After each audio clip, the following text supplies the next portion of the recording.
that everyone has different ways of putting up their wall. So I'm just going to tell you guys how I'm going to start to put up my wall. I basically put a 2x4 or ran a 2x4 on the ground. Okay. Now, the first thing I do, and I know everybody's different, but I have something called liquid nails. Okay. I use heavy duty liquid nails. All right. That goes underneath this wood here. All right. Just to, you know, try to hold it together a little bit better. It's just what I do, okay? But anyway, after I use the liquid nails, basically there's something here called Tapcon anchor concrete screws, right?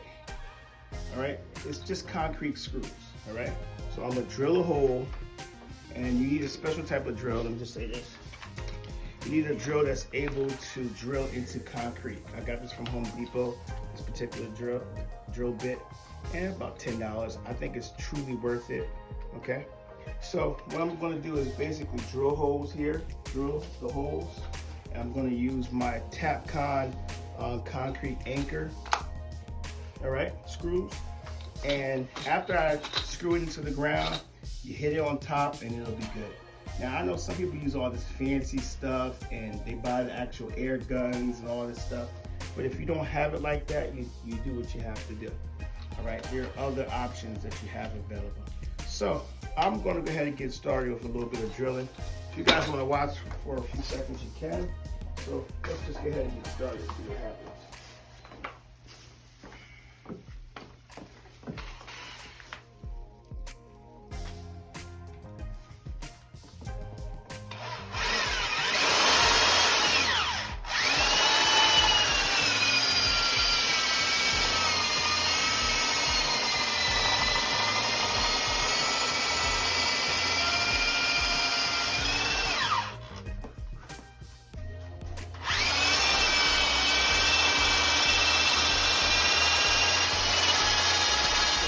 We talked about the tap-on screw that you have to use, all right?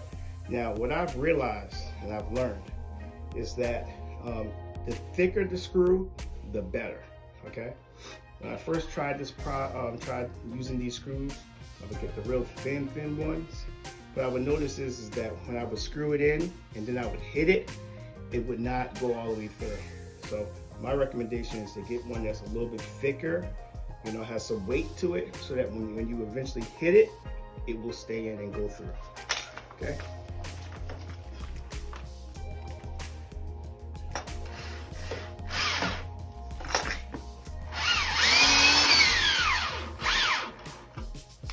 Okay, now, I'm big on safety, guys, straight up. You gotta have your goggles, whatever you gotta do.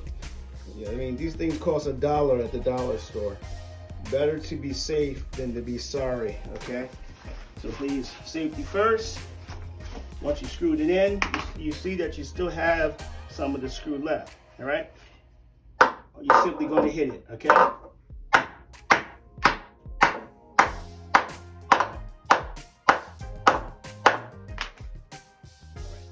And that's how that works, guys.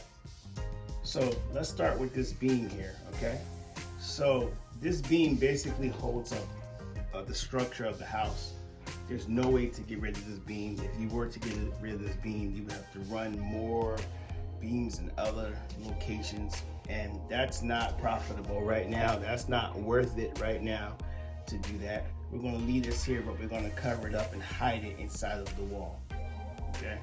So here also, even though you see a lot of wood up here, all right, inside here is a beam, another beam that runs all the way across the house. As you can see, they covered it up with wood and made it look nice and fancy. So I thought about, well, what am I going to do as far as hiding this beam and being able to connect the wall with this all this fancy wood. If you look inside here, see if you can get the camera up here. See if you can get the camera up here, okay? Inside here, I decided that I'm gonna put a 2x4, all right? That will run all the way down here, all right? Put a 2x4 inside here, all right? And run it to the wall. And then that's when I will set up my 16 on center 2x4. So you have, of course, you have to have a 2x4 right here. And then every 16 inches, you need another 2x4 going up. 16 inches, you need another 2x4 going up, going up, going up. All right, so that's my project for today. What I will say also, what I'm considering doing is, actually, I might be able to use this particular wood right here. I think instead of adding another 2x4 up here, I think I might just go ahead and actually just take the regular 2x4s on center and attach it straight to here, drill it straight into here, because this should be good enough as a 2x4 and sturdy enough to hold everything together. Now guys, back the camera up a little bit so I can show everyone. So you're gonna have the wall coming this way. The wall's gonna pass through this beam here. That's my plan. All right. And then over in this section, let's see if we can come this way so I can show you. Over in this section, right here, I plan on putting a door right here. So those are my thoughts and what I want to do. Okay, so we're gonna go ahead and get started. Setting up the wall by putting my 2x4s in. Okay, I already set up the bottom plate, which is good to go. The most important thing to remember is that you must be 16 on center when setting up 2x4. In between each 2x4 should be about 6. It should be 16 on center. All right. So whenever I take out my tape measure, or anyone comes to check your work, basically it should be 16 on center, and that's 16 on center. Okay. You just want to make sure that it's 16 on center. From the center here to the center of this one should be about 16, and that's 16 on center. That's the most important thing. Also, you must be plumb. Your work must be plumb. Don't forget to use your level, okay, to make sure that your work is plumb, okay. Check each side, each angle, okay, here, all right in the middle, all right, so it's leveled, ready to go, it's leveled.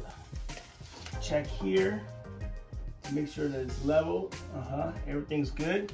Also, what's really important, you want to make sure that from this stud to this stud that it's level, okay? Make sure it's level this way as well, and it's good. Check this way, you make sure that it's good, okay? And it is. So guys, I'm just gonna go ahead and continue to finish putting in these 2x4s, and I'll get back at you.